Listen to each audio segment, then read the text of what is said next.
Well, you know what? I really have to redo that jingle because much of it was correct. This is the business show and it is Thursday and I am Mark Harris, but him, Mike Duckett, isn't here because he's off doing something else, maybe more interesting, who knows.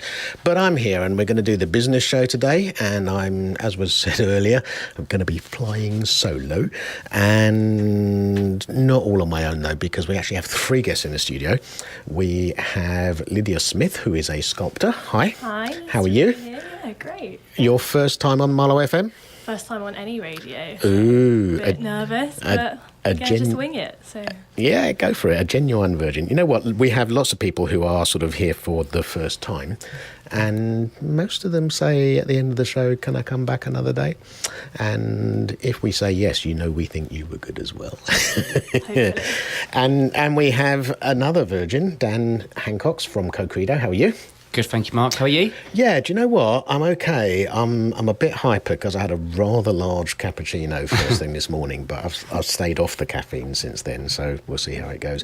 And also, here I am flying solo, bit of extra pressure, no Mike to support me today, but you know what? I'll cope.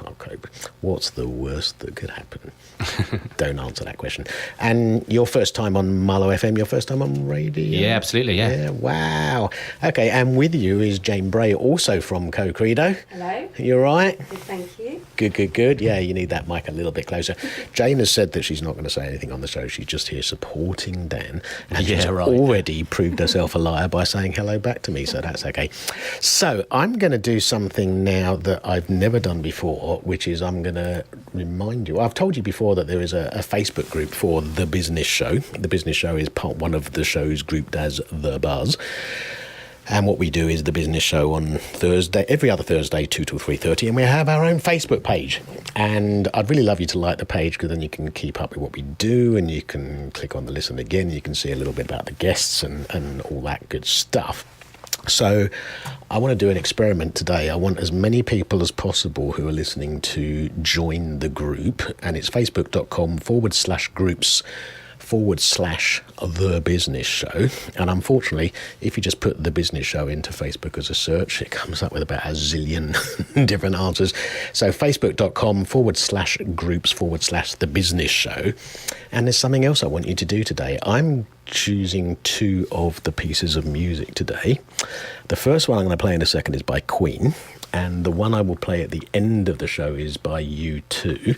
And what I want you to do on the Facebook page is post what the link is between the 2 bands. Why is it that I've played them today? And your clue is that there is a local connection. And there will be a prize. Not a great prize, but there'll be a prize for the first person to do the right answer. And I will tell you at the end of the show what the answer is. So for now, I'm going to play a bit of Queen. Clearly, oodles of different songs that I could play of theirs, but this is one of their best as far as I'm concerned. Well, 7 Seas of Rye by Queen. The last song I'll play today will be by U2. I'm not telling you yet which one it is because that doesn't matter for the competition, but the competition is to go on to the Facebook group, facebook.com/groups/The Business Show. I think you have to join it, and I'm keeping an eye on it so that I can approve you, and then you can make a comment, and first person to guess why I've played Queen and U2 will get a little pricey. So let me talk to Lydia Smith. I got told off earlier for calling her a sculptress because she's a sculptor. We've almost done that conversation to death, so let's not do it anymore.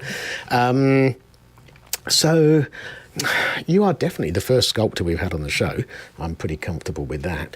So how do you make being a sculptor a business? I'm guessing it's quite hard to bring money in, or am I wrong? Or does it depend how good you are? that's an interesting question because as an artist, we're really, well, this is a generalisation. Artists don't tend to have business. Possibly, I didn't think I did anyway.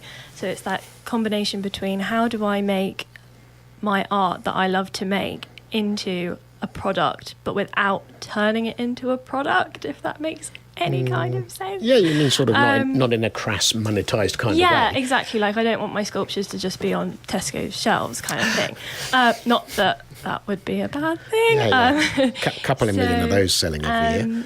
Yeah, so how I run my business is I try and look at it as a business, and I search for clients, and they could be from hotels to private individuals or galleries or other companies that use my services to create what they want to create. Okay. So I work freelance in film and TV, so that's when I'm part of a team and we work together to create sets and sculptures for whatever movie we might be working on at the time. So I kind of drop in and out of doing that. And then when I'm in my studio, I create my own personal work, which I love to do, and then put that into exhibitions. And I sold a piece the other week, so that was great. Yeah. Okay. So, can I ask a rude question? Yeah. When you say you sell a piece, is that sort of 50 quid or 500 or 5,000? Good question. So it depends on the length of time it's taken you to create the piece, what material you have created the piece in, and other expenses like moulding. If it's in bronze, then you have to pay the foundry costs. If it's in plaster, I can actually do moulding and casting myself, so that's an expense that I don't have to pay for. So I would normally ship that out to another company. So I'd create the sculpture in clay, send it to get moulded and cast, and then try and sell the sculpture. But I'm taking out the middleman because I can do that myself. And of course, presumably you're paying all of those expenses, and even if you're not paying cash, you're using up your valuable time to do all those things. Yes. But you presumably have no idea whether the piece It's will a sell. gamble. Unless it's commission. Do you get Yes. commissions? Do people say, please sculpt me this? Yeah, they do. It depends on the subject matter. Next year I have a commission coming up for 3 animal sculptures, which a client wants in their garden. So that's exciting.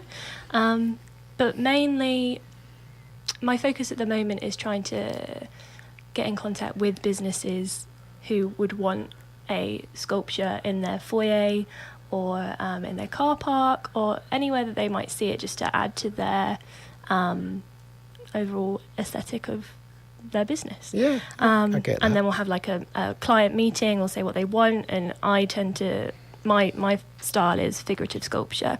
Okay, help me out. What does figurative mean?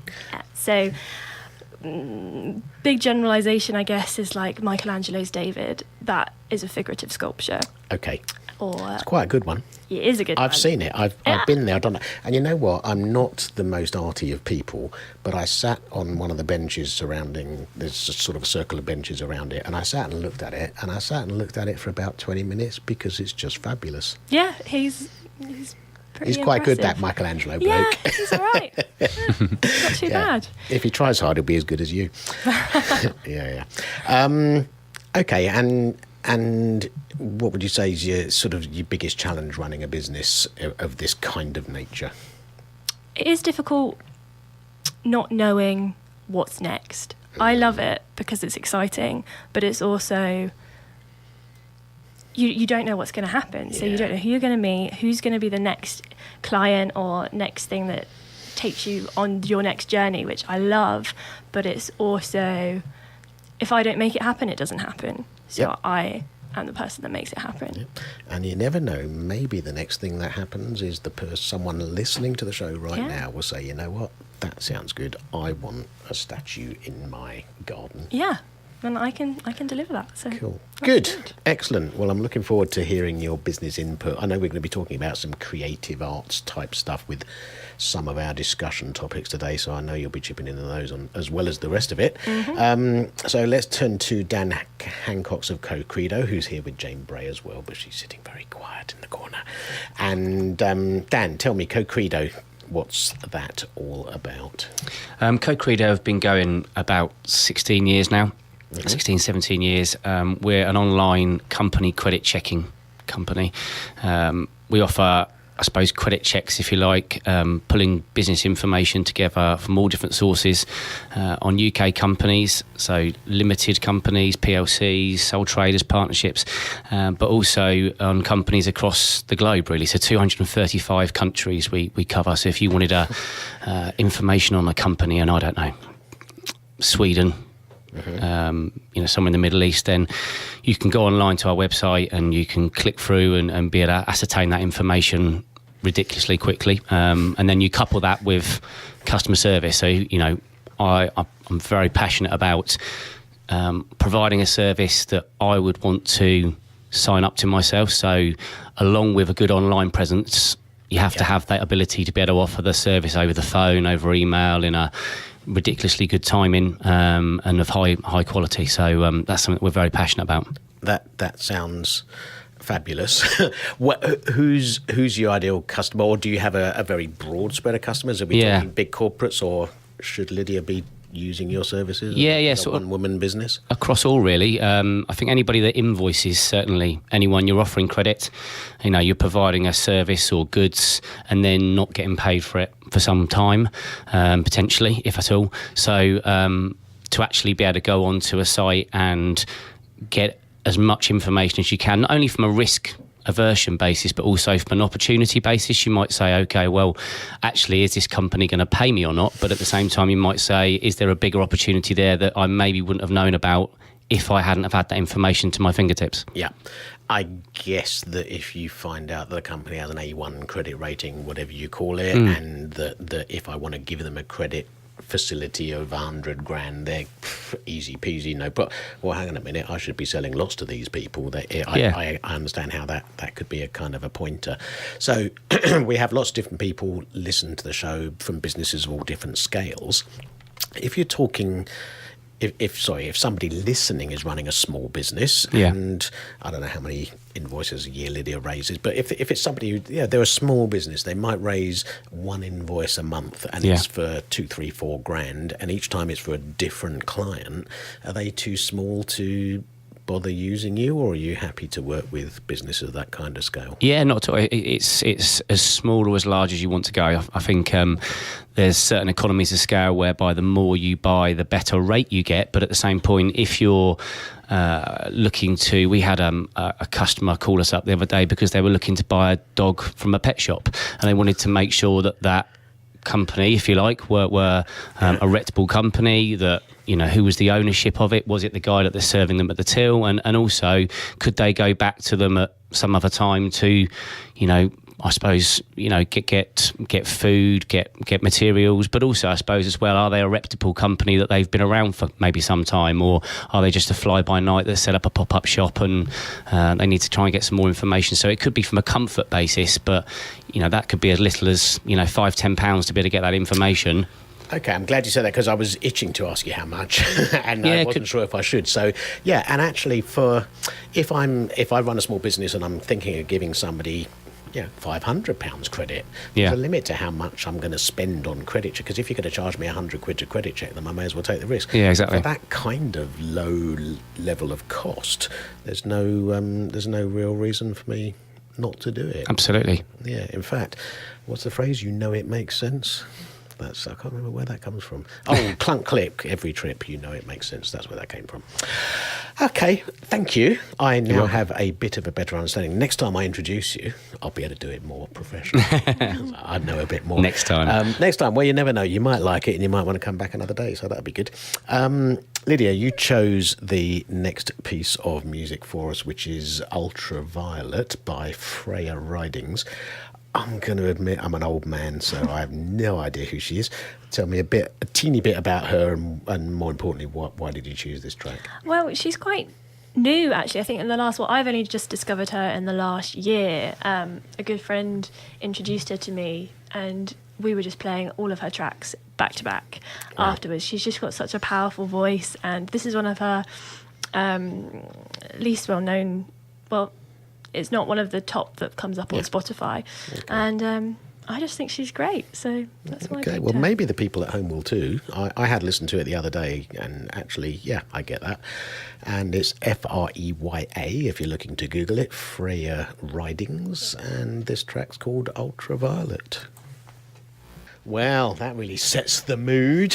Ultraviolet by Freya Ridings. We hope you liked that at home. Thank you to the people who've liked the Facebook page, facebook.com/groups/The Business Show.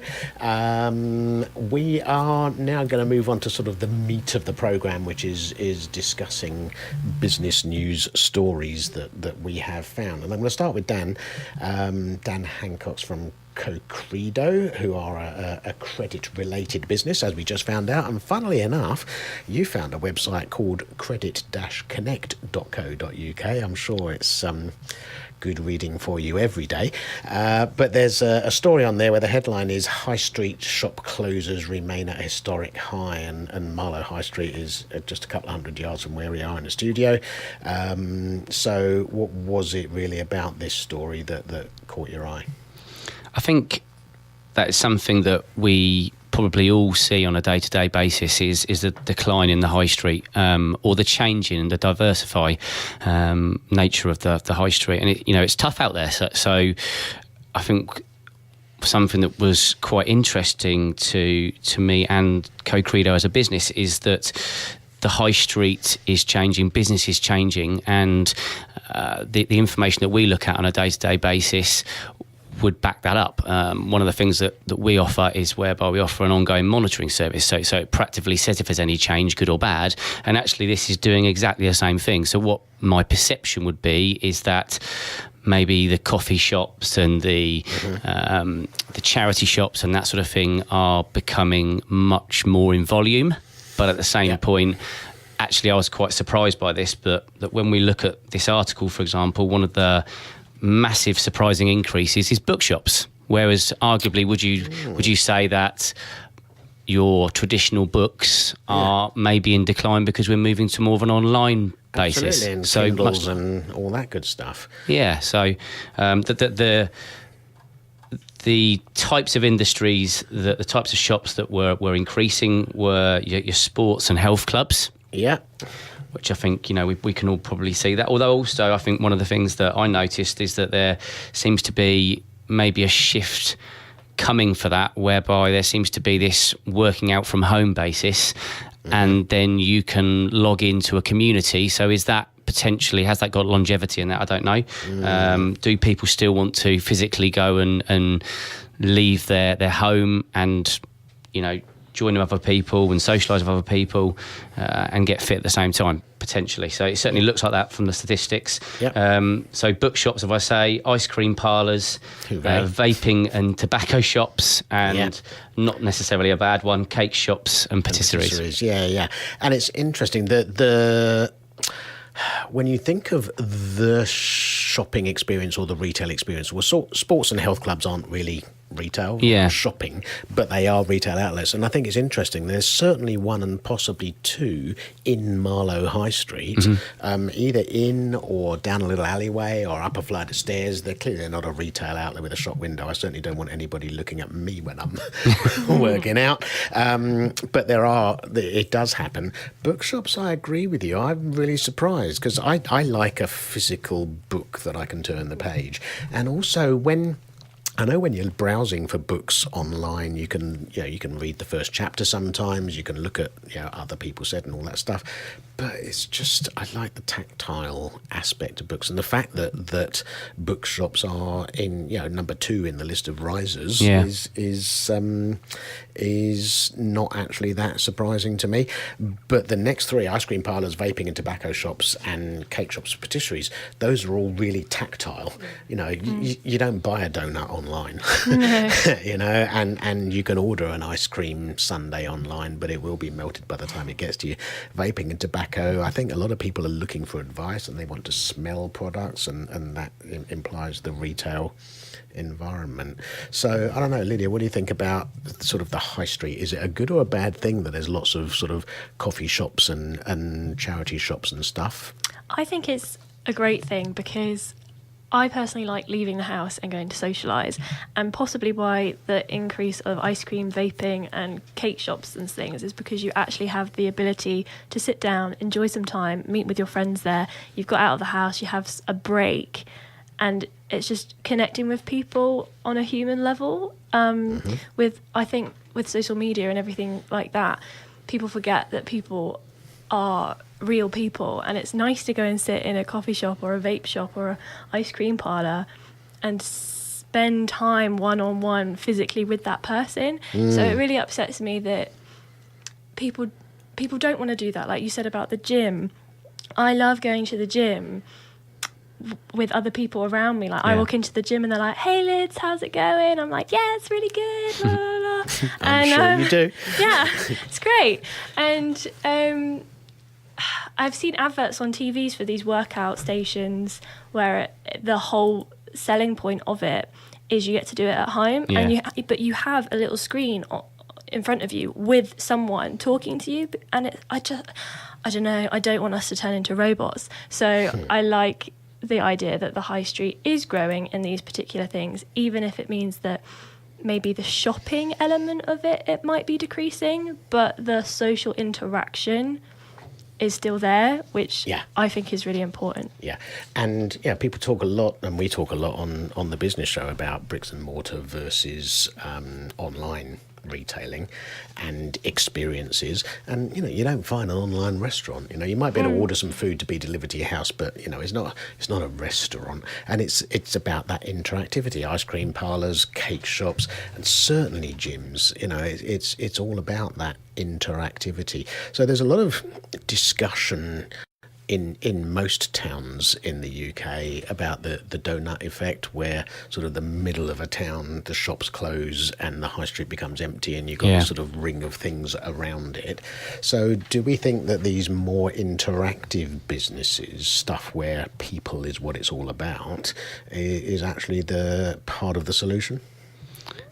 I think from my point of view, it's not necessarily what I believe is that it's about the whole experience. So you shouldn't necessarily think, well, that shop is going to make a profit in its own right, but actually as an experience whereby someone wants to go in and touch and feel it and then go and buy it online, it's coupled with the other aspects of the business to make the business successful, business profitable, rather than necessarily just look at it and saying, okay, is that particular shop on that high street making a profit? And looking at it singularly. So it's one of the things that this article actually says at the very end of it is that, which I think is the key to it, is that it's part of an integrated solution. So, you can have an online channel, you can have shops, you can have customer service that is portrayed both online, audio, visually, whatever it may be, it's part of a coupled service. So I think that whether that be in a high street basis, whether it be in retail parks, whatever that may be, I'm really, like you said, Lydia, I really hope that we're not moving to a completely online basis whereby that personality is completely lost. And I don't think it will be, but no, but it's let's counter. I love to have an opinion and then I disagree with myself. So when we look at we talked about the biggest risers, the biggest losers. Top of that list is banks and financial services. Well, it is. Why do you need to go to a bank anymore? It's all online or apps or whatever, and there's cash point machines everywhere and stuff. Next biggest loser, fashion retailers. Well, there's a big surprise. People are always buying, more women than men, I think, but hey, buying stuff online, and you'll buy 8 things and send 5 of them back, but that's how it works, and the suppliers are happy with that because they've sold 3 things. Next is the value retailers, so it's the Primarks of this world, although Primark don't have an online offering, I heard the other day, which is interesting of them. But value retailers are falling because there are, even if Primark don't, other value retailers sell online. And I actually would have thought, talking about the shopping experience, I don't often go and buy a dress, not that often anyway, but when I go and buy a shirt and a tie, I like to be able to say to the knowledgeable shop assistant, so I like this shirt, which of these 3 ties do you think go? It's that whole experience. And actually, if I've got to choose 3 ties online and have them sent to me, I know I can send 2 of them back for a refund, but really? So I like that interactive shopping experience. Yeah, so that's what I mean. Sort of surprised that those are diminishing in numbers. Pubs and bars, again, they're falling. But hey, such is the way.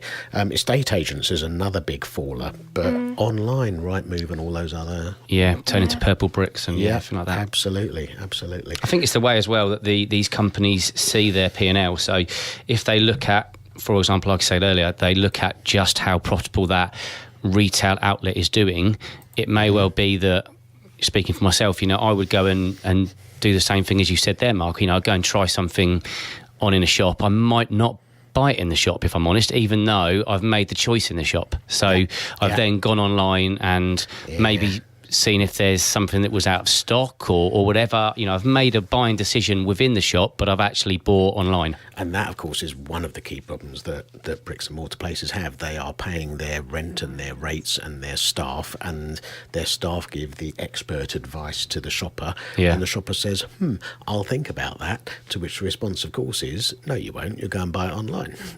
But then when they look at the figures, they'll just say, okay, well, the amount of sales that were done online is this coupled with what has gone through the till at the high street shop, unfortunately, is my opinion. Lydia's going to pop if she doesn't say something, isn't it? But, so I completely agree.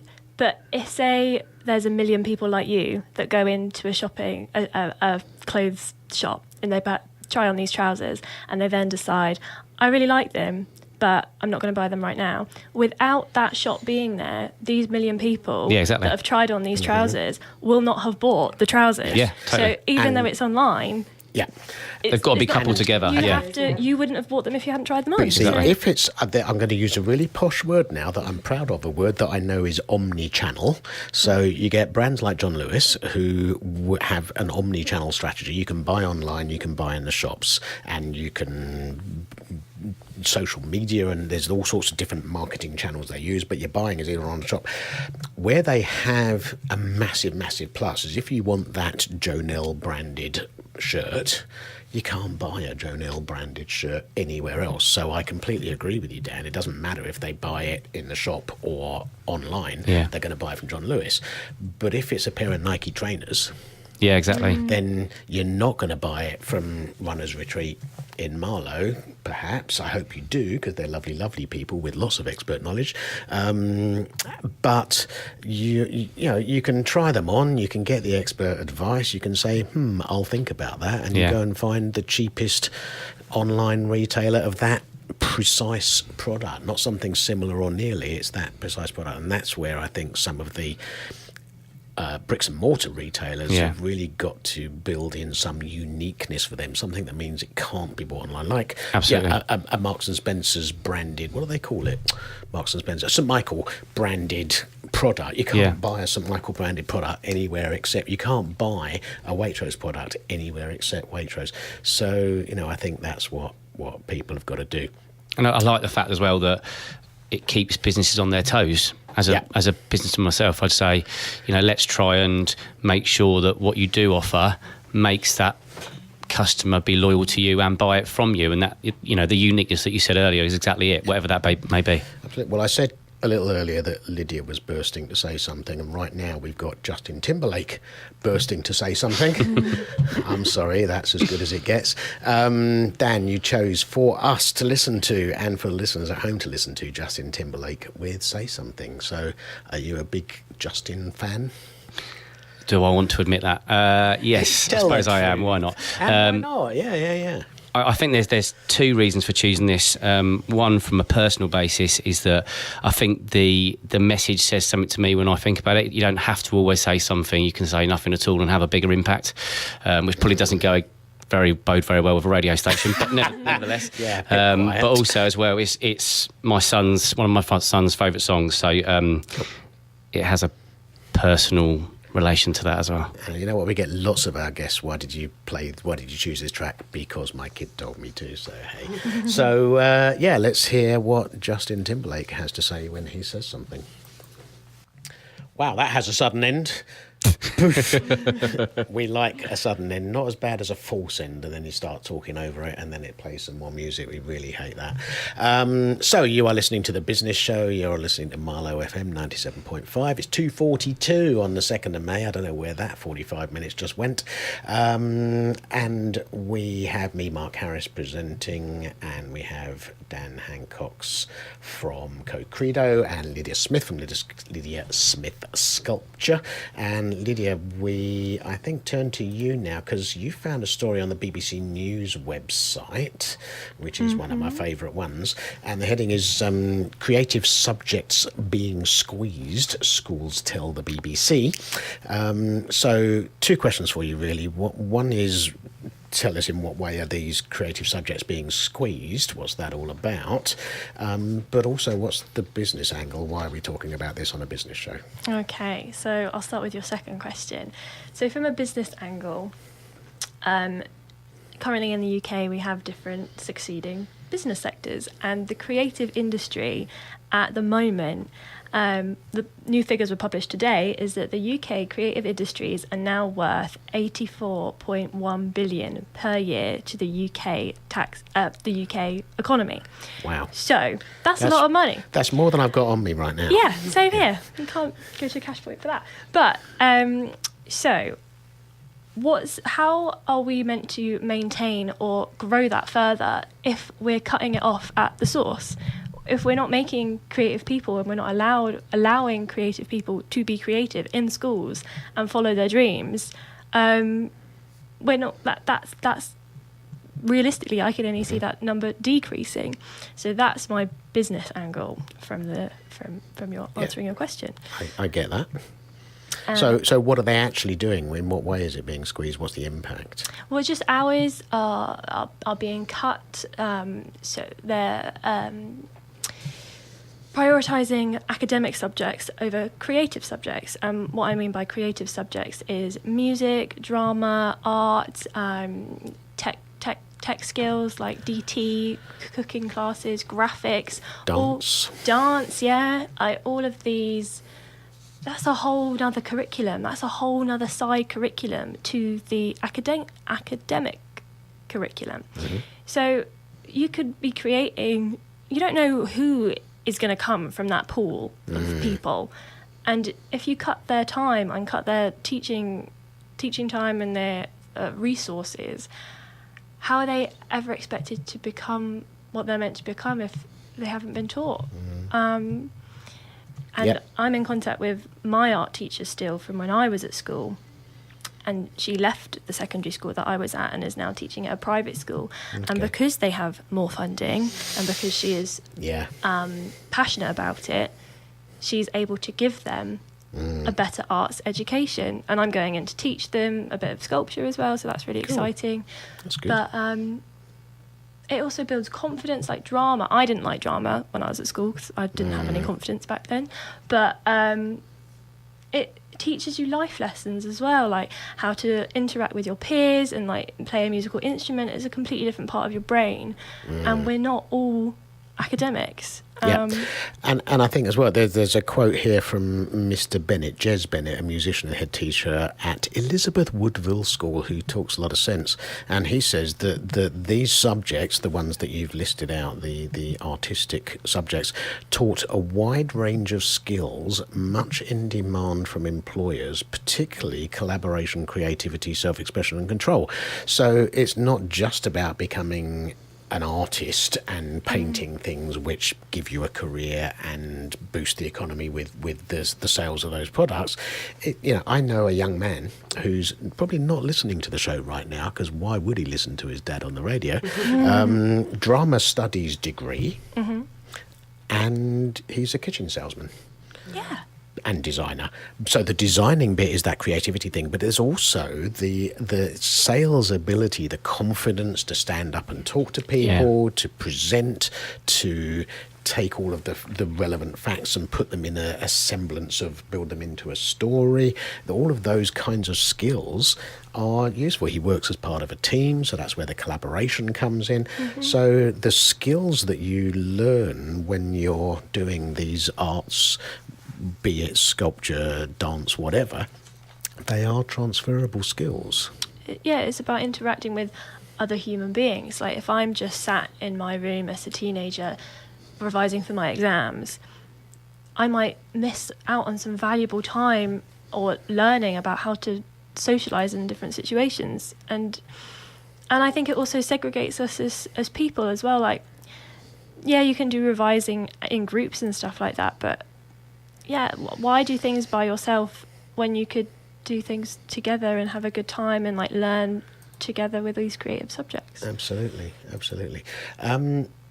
Dan, when you're how many staff have you got at CoCredo-ish? About 15. Okay, so are there particular areas of your business, be it sales, marketing, financial analysis, whatever it is, where if someone aged 21, just come out of university, never had a job, but their degree is a sculpture degree, a dance degree, whatever, are you going to say, well, what's that got to do with the finance industry? Or as an employer, or are you going to look behind that at the skills that they're likely to have if they've done that degree? I think from a CV point of view, that is only black and white. So yes, in complete honesty, I might look at someone that says that, and I might question that in my head. But that then is something that I try to do, is then do a telephone interview. So a telephone interview first of all, then which should be 10, 20 minutes. And 20 seconds is not. I know, I was about to say that's really quick, isn't it? But you build a picture up of that person. It's about their personality. From that point in, it's about their personality, what they bring to the team. And I think that in the example that you've used there, a 21-year-old that has that type of sustainability, that passion to go through whatever subject that may be, to go after something they're passionate about, that says more about them than getting a degree in English or how to go at it and comes out, or whatever it may be. I think it's about the individual and the personality and what they bring to the table, nothing to do necessarily with the personalisation of the thing that they've got. Qualification. I get that. Yeah. Okay. Still on the subject of creativity and the arts, because having a sculptor in the studio, it's not a sculpture, you're a sculptor. We haven't got a sculptor. You should have brought something weird. Yeah, because that worked well on radio. But we could have commented on it. We could have Facebooked a picture of it, whatever. And thank you to the people who are clicking and liking on Facebook, by the way. Appreciate that. So I found a story because I was looking for arts-related stuff, and I found a website called Culture Hive.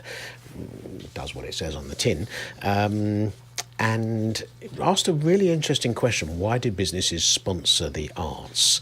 And I've been to classical concerts at the festival hall, sponsored by, I think it's pronounced Huawei or something like that, who are in the news for all sorts of reasons, but they do sponsor the arts. BP support the National Portrait Gallery. Lydia, you mentioned earlier the potential to sell sculptures to people who might want it in their car park or their foyer or whatever, which on one hand is buying a product, but it's sponsoring the arts as well. So why do businesses do the pure sponsorship bit? Okay, so BP have their logo above the door or wherever it is at the National Portrait Gallery. I guess when you buy a guidebook to the National Portrait Gallery, it's got the BP logo on it. But we all know who BP is. It's not going to make me go out and buy their petrol. So why do businesses do that? Do you have a view? I think it's just another avenue to get, because there's all sorts of different bubbles, I think, in the world. So there's just different businesses have different bubbles. So that's like BP, they would never really be associated with the arts. But you say that it's not going to make you want to buy their petrol. No. But it might make me want to buy their petrol. Interesting, because I'm you have an interest in the arts, and they're supporting me, so I'm going to support them. So I think it's just another avenue. So they could, example, put their logo on a healthy food place. And, well, that's more, and then those people were like, oh, great, they're pitching for healthy living. So if they're going to help, I get that. Help them. So what they're doing really is they're appealing to the audience who support that thing, whether it's the arts or a football team or whatever, and saying we are supporting this too, and therefore we're in that same bubble, we're in the same tribe, whatever you want to call it, and therefore actually I should buy BP petrol. I should prioritise buying BP petrol because they sponsor the Natural Portrait Gallery, which means it's free for all. And I don't mean it's a free for all, I mean it's free for all to go in. Although they also support the Royal Opera House, and last I heard that's not free. So yeah, as a business, Dan, have you had any approaches from sort of arts type organisations? Have you ever given thought to sponsoring the arts in that way? Clearly not. I'm guessing the National Port. I'm sure you turn over loads of money, but the National Port Gallery. They run me yesterday, actually. They're dumping BP and running with you. But you know, there are smaller things. There's the Bucks Arts Festival. There's all sorts of things that you could get involved with. Has that ever been an angle you've considered? It hasn't until I read this article, to be honest with you. Wow. There we go. Changing hearts and minds one at a time. Power to the I arts. think it's what is visible to you. So similarly, I'm quite into sports. My kids are quite into sports. My friends are quite into sports. So I've looked at sports sponsorship, but not art sponsorship. So there's a massive similarity, I would say, through the two. But reading the article has opened my eyes up to the fact that actually you could potentially, it's about, isn't it, trying to get to that target market, and you know, whether that be for just building your image, whether it's to try and actually hit your target market, you know, whatever it may be. I actually think, Lydia, you put a different angle on it as well that I didn't foresee, and the article doesn't foresee, in the fact that actually if you support me, I support you. Yeah. Which I don't know necessarily whether that's the same with sports. I think maybe it is. I don't know. I didn't. It doesn't mention that in this article at all. But I think it's a different aspect as well. You see, with sports, it's interesting because I heard that if whoever sponsors Arsenal, then all the Arsenal fans like that brand. Yeah. But what about all the Spurs fans and the Man United fans? Do they not like that brand? Does it then work against them? I'm going to leave that one hanging in the air because we need to play a little bit of music before we get up to the news. And Lydia, you chose for us Sigrid. Don't feel like crying. Yeah, she's also someone else that I've discovered recently. Again, just think she's got an amazing voice. She has so much energy. I've watched her music videos. She's just like such a natural person, and she's just doing what she loves, and she's doing it really well. And I love her music, and me and my friends listen to her. So yeah, it's great. Do you know what? We're all trying to do what we like and trying to do it really well. So I completely get that. Okay, in a minute, about a minute, I'm just going to click the play button, and then hopefully that will run nicely into the news. Following the news, we have a half an hour's more chat and business discussion on the business show. Following the business show at 3:30. Oh, there we go. I'm on the right day now. 3:30 is Afternoon Gold, 90s music with Izzy Bradley. Going to be playing Madonna, Duran Duran, New Radicals, all sorts of good stuff. 5 o'clock, as always, is Drive Time, and 7 is Pirate FM. 9 p.m. tonight, if you're old enough to stay up that late, Soul Fusion. And this Thursday you're getting 2 hours of the latest Soulful House from Andy Beggs and Paul Goodwin. Lots of laughs, lots of banter, a gig guide, which is always useful. And if you're moving a little bit out of the area, then you can, of course, listen online as well as on FM. They're on 9 till 11. 11 o'clock is the Residency Essential Mix. And then we roll nicely into tomorrow. But for now, we're going to play Sigrid and Don't Feel Like Crying. Yeah, I think we've done all right on the witty banter today. I'm happy. I hope you're happy. It's 30303 04 05 on Thursday, the 2nd of May. You are listening to Marlow FM 97.5. You are listening to Mark Harris on The Business Show with my guests Dan Hancock of CoCredo and Lydia Smith of Lydia Smith Sculpture. We're in the final furlong, 27 minutes to go. Not that we're counting or anything. And Lydia, I think it was you who found an article on the Forbes website. Headline, How to Increase Self-Esteem and Success in Business. Wow, that's a headline. Yeah, tell me about it. No, you tell me about it. So recently I've just kind of discovered this thing of when you're feeling good about yourself, good things happen to you. So I've been thinking back about when I've been on a roll with work and everything's going really well, and then when I've not been feeling so great about myself, everything kind of grinds to a slow halt. So I found this article and thought this would be perfect to talk about on the radio. And one of the things that really stood out to me is in the first paragraph. It says, after years of mentoring entrepreneurs, a problem this person has seen is often low self-esteem comes to overcompensating through arrogance and egos, and then entrepreneurs find it hard to respect customers or team members, and their ventures usually fail. So that's because they're thinking negatively about themselves or what they're trying to achieve, and then that reflects on their business, on their employees. They treat people badly, and then it says all of us shut down when we're being disrespected, whether that's in your personal life or in your business. If you've got your manager telling you you're not doing this the best way possible, instead of saying, well, I think there are a few improvements we could make with that, it's just going to make you think you're really bad at your job, or you're bad at sculpting, you're bad at recruiting people, you're bad at you, and then that will feed not only into your work self-esteem but into your personal self-esteem. Okay, and what he does say here is my favourite words, fortunately both can be fixed. That's, yes. Low esteem and low confidence, which lead to poor productivity and no job satisfaction.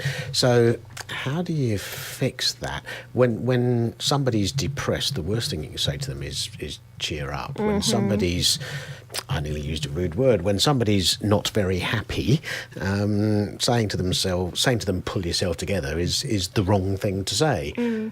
So what do you do when an employee has low self-esteem, low confidence? How do you turn that round and build that up? I think that's exactly what you just said. You have to build them up. You have to remind them of the things that they're good at, because they won't be able to see it in themselves. So if you come in every morning and go, I really like the report you put on my desk yesterday, that was great, keep doing it, then they'll be like, maybe I'm not so bad after all. And even though that is a real challenge, because we all have our own little bags of not great things that we're carrying around with us, and to be able to support someone in the office, like sometimes you might come out and be like, that was a really, really bad article, but I know they're feeling bad right now, so I'm not going to tell them that. I'll do it in a more positive way. So I think we all as humans need to remember that we don't know what's going on in someone else's head, and it's just nicer to praise them for the things they've done well, and if they haven't done something right, tell them how to improve it instead of focusing on the fact that they haven't done it right.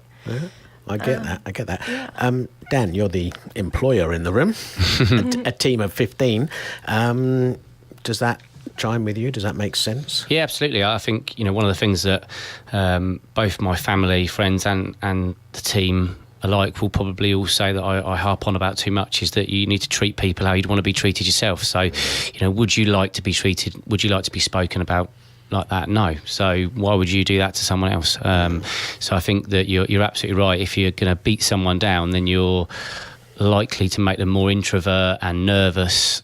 Whereas you encourage them, you focus on what they're good at. A gentleman I know once said to me about the fact that you wouldn't necessarily put, in a sports sense, you wouldn't put a striker in goal, or you wouldn't put a goalkeeper up front. So, we're only good at certain things. Some of us are amazing at everything, but most of the time you're only good at certain things. So you can't be expected to be brilliant at everything. So let's focus on the bits that you're good at, whether you know you are good or whether we can see that you're good externally and therefore encourage you to do more, rather than necessarily beating you down for the bits that you're not so good at, because we're all bad at stuff. Yeah, I get that, except me, of course, but that's another story. Well, that's why I said most of us. Yeah. Thank you for that. You can come back another day. But knowing that, and we're all nodding around the room, so knowing that is easy. How easy is doing that when somebody, people do things badly? I don't have staff, but I have customers, I have suppliers, and sometimes either customers or suppliers let me down, or I feel the need to engage with them to change the way that they do things. And it's really easy to do it badly. It's really hard to do it well. So how do you take a deep breath, take a mental step backwards and say, okay, I need to sort this. What's the best way for me to do it? Or do you just steam in and does it come naturally to you? I think personally, I think that, you know, you have to always be polite and see how you would react if you were to be spoken to like that. If I shout and scream at or if I'm shouted and screamed at, I don't react well to it. So why can I expect someone else to react indifferently to that? So I don't. Maybe it's come with practice, I don't know, but it seems to come quite naturally. I paused then because I'm thinking, would my team say that? I hope they would. I was going to say, I think a lot of them are listening right now, or maybe they'll do the Listen Again feature on the Marlow FM website, available from Saturday morning. I think one of the environments where people traditionally shout a lot and abuse their staff a lot is a commercial kitchen where chefs will F and blind and say nasty things and belittle their staff, not all of them, and it's a changing but slowly changing environment. But I have heard chefs who said words to the effect of they were shouted at, and as they are now the chef, it's their restaurant, their kitchen, their whatever, they're in charge, they've served their time, they are entitled that to culture do that. has carried on. Yeah. So do you think it's that's a key part of it, that if we are shouting at people or treating them badly in other ways, then that's actually going to continue that cycle rather than breaking it? I believe that if you're subjected to that kind of behaviour, you'll take it on yourself, and you'll think that that's a reasonable way to behave, whether it's in the work environment or in your personal life, and you'll go and project those feelings onto other people, and it's like you just want to be treated nicely. Everybody wants to be treated nicely, and it's with the chef thinking he's entitled to behave that way, he's just been conditioned. Because that is how that's he what was he treated. Experienced. And, which I think is unfortunate, but breaking the cycle is important. I think it could take a long time to break the cycle. It could take 1,000 years, Dan. Which, funnily enough, is the title of the Christina Perri track that you chose to play for us next, or you chose for me to play for you next. Tell me, why? Was this another one, a child-related choice? Yeah. Is it? Oh, wow. Focus on my world. I was going to say, do you not get a vote in your house? I think from this, trying to come up with a track that potentially resonates with me, the most important thing in my world are my kids. So to choose one before Justin Timberlake that was for my son, it would only be right to do one that resonates for my daughter. So she actually sang this at her preschool nativity, and they did the signing of it as well. So it has, when I hear it, I'll try not to cry. When I hear it, then I instantly think of her. And although I thought it was a Disney song, which a friend of mine told me the other night that actually it's from Twilight, so which I've never seen, but it's not about that, it's about the song. Yeah, love it. We will all get our tissues out and let's listen to 1,000 Years by Christina Perri. Yeah, liking that, Christina Perri, 1,000 Years. We're nearly at the end of the programme, and we've got so much we want to squeeze into the last 12 minutes, including a piece of you too.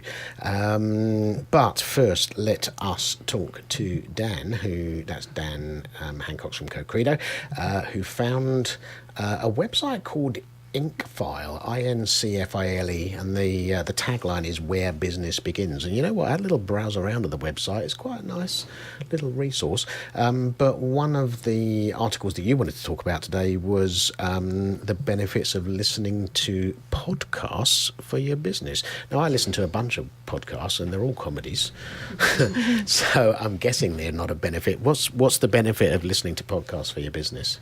I think it's been a bit of a game changer for me recently, in the fact that a few of my friends use them for different means, as a means of doing something on the way to work, of not having dead time, dull time, of using that travelling time to learn new skills, to connect with different learning processes, to understand your own thoughts, and also to look at sort of mindfulness. And one individual is quite an elite sportsman, and he said that actually in regards to looking at new sports and training techniques, it's a really good way to sort of open up that network. And you can, I would say that now, from subscribing to a number of those that they've put me in touch with, like I say, it's a game changer. I've tried to refer my friends and family onto that.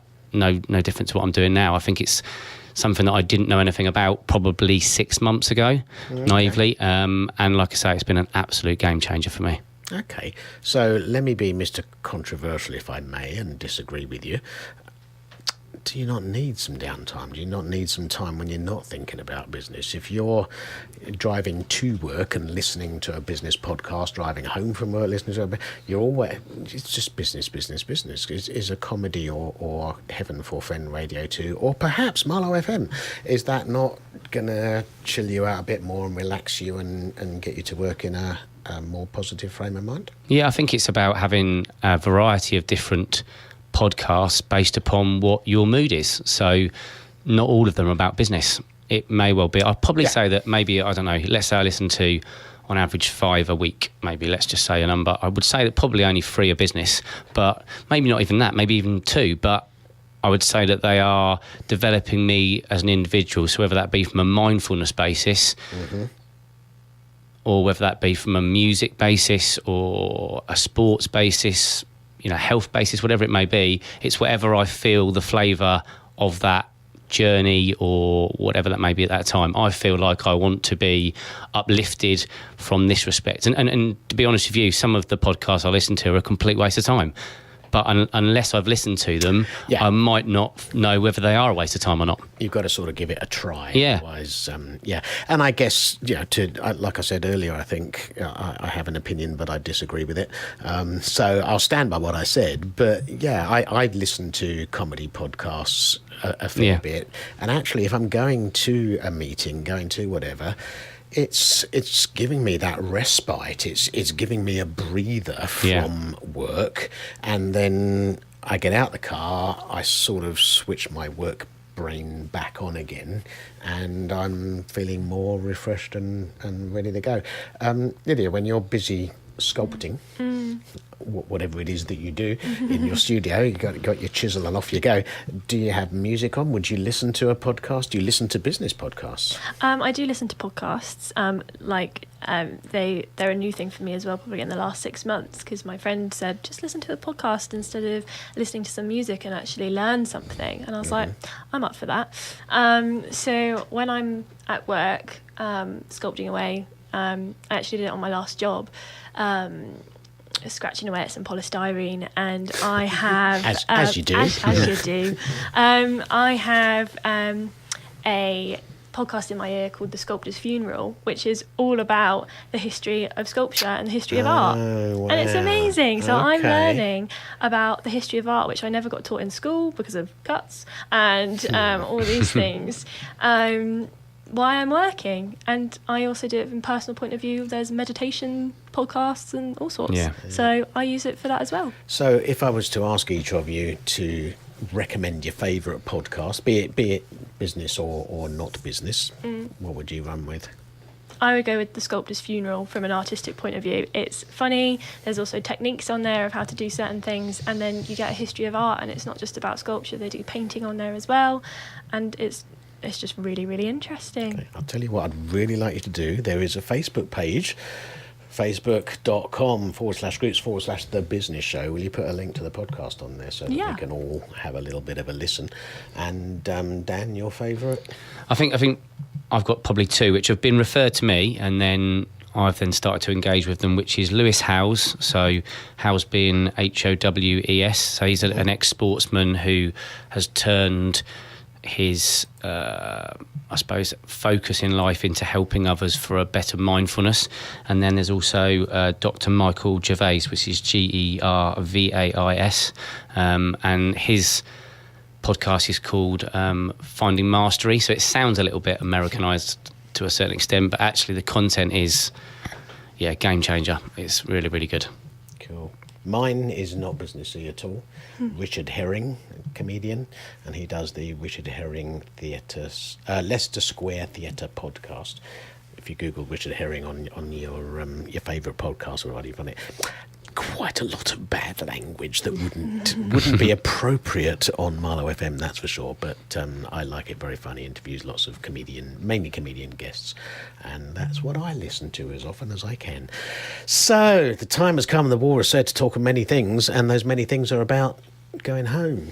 And before we do, Lydia, just suppose there's somebody out there who'd really like to sponsor the arts and sponsor you, or commission you to do a sculpture, be it a little one for their garden or a big one for their garden or something for their foyer. Yeah. Or I think you do lessons in sculpture as well, workshops and stuff like that. Yeah. So if you have been inspiring today, how would people find you out there in the big wide world? I'm really active on Instagram. That's my main source of advertising at the moment before I set up my website. So find me on Instagram at Lydia_Smith Sculpture. So Smith Sculpture is all one word. Okay. Or just send me an email to lydia.smithsculpture@gmail.com. And those are my easiest points of contact. Good, and I will tell listeners how to do that even more easily in a second. But first, Dan, I'm sort of guessing you got a website. We used to have a high street store, but we've closed. No, I'm joking. So you can find us on our website, which is www.CoCredo, which is CoCredo.com or .co.uk. Both go straight through to the same thing. We're quite present on Facebook, Twitter, LinkedIn. Cool. Thanks to our wonderful marketing efforts. Jane Bray sat next to me, who's not saying a word. We love her deeply. I don't know if I can say really quickly without overstaying my welcome, is if anyone does, who's listening, does want to try a free credit report on a company of their choice, please feel free to contact us on any of those forms of media, and we'd be happy to do that for you free of charge to show you. Lovely, that's a good offer. So Thanks, it's CoCredo.com and a free credit check on our company of your choosing. There you go. Tell them you heard it on Marlow FM, otherwise they might not believe you. And I'm going to finish the show now by playing a bit of U2. And the reason that I played Queen and then U2 is it's Marlow Rock Bottom on the 22nd of June. And top of the bill is Magistry, a tribute act to Queen, followed rapidly by U2 Baby, a tribute to U2. So I'm going to finish with one of my favourite U2 songs, and I'm going to say I'll be back here in 2 weeks' time, and looking forward to that. This is U2. This is Pride in the Name of Love.